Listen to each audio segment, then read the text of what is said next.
ନମସ୍କାର, ଜୟ ଜଗନ୍ନାଥ।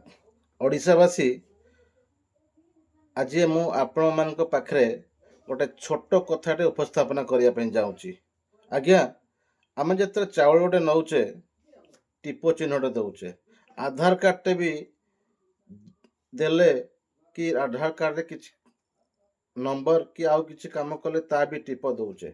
ଆମେ ତ ସବୁଥିରେ ଟିପ ଦେଇକି ଆମର ପରିଚୟ କି ଆମେ ସେଠି ଅରିଜିନାଲ ନା ଡୁପ୍ଲିକେଟ୍ ବୋଲି ଆମକୁ ପ୍ରମାଣିତ କରୁଛେ। କିନ୍ତୁ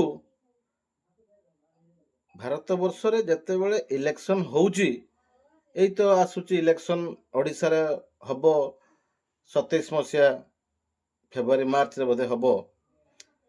ଆଜ୍ଞା, ସେ ସମୟରେ ଆପଣ ସେ ଭୋଟ ସମୟରେ ଭୋଟରେ ବି ଯେମିତି ଫିଙ୍ଗର ପ୍ରିଣ୍ଟ ଦିଆଯାଉ, ସେଇ ଆଙ୍ଗୁଳି ଟିପ ଚିହ୍ନରେ ଆମେ ଭୋଟଟା ଦେଲେ ଆମେ ଭାବୁଛୁ ଭୋଟ ଚୋରି ଯେଉଁ ଆଲୋଚନା ଚାଲିଛି, ଯେଉଁ ଭାରତ ବର୍ଷରେ ନରେନ୍ଦ୍ର ମୋଦିଙ୍କ ଉପରେ ଯେଉଁ ଆଙ୍ଗୁଳି ଉଠୁଛି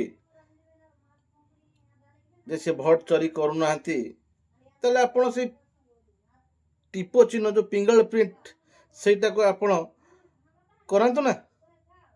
ମୁଁ ମୋ ଭୋଟଟି ଦେବି, ମୁଁ ମୋର ଫିଙ୍ଗର ପ୍ରିଣ୍ଟ ଯେମିତି ଚାଉଳ ନେଲା ବେଳେ ଆମେ ଯେ ଦେଉଛୁ ସେଇଭଳିଆ ଆମେ ଏଠି ଦେବା ପାଇଁ ଚାହୁଁଛୁ। କରିକି ଦେଖାନ୍ତୁ। ଯଦି ଆପଣ କରିକି ଦେଖାଇଦେବେ ନା, ଓଡ଼ିଶାରେ ଆଉ ସେକେଣ୍ଡ ଟାଇମ୍ କି ଭାରତ ବର୍ଷରେ ସେକେଣ୍ଡ ଟାଇମ୍ ପରବର୍ତ୍ତୀ ବିଜେପି ସରକାର ନଥିବ। ସେତିକି ବି କରିପାରିବେନି, ସତ୍ସାହସ ଅଛି, କରିକି ଦେଖାନ୍ତୁ।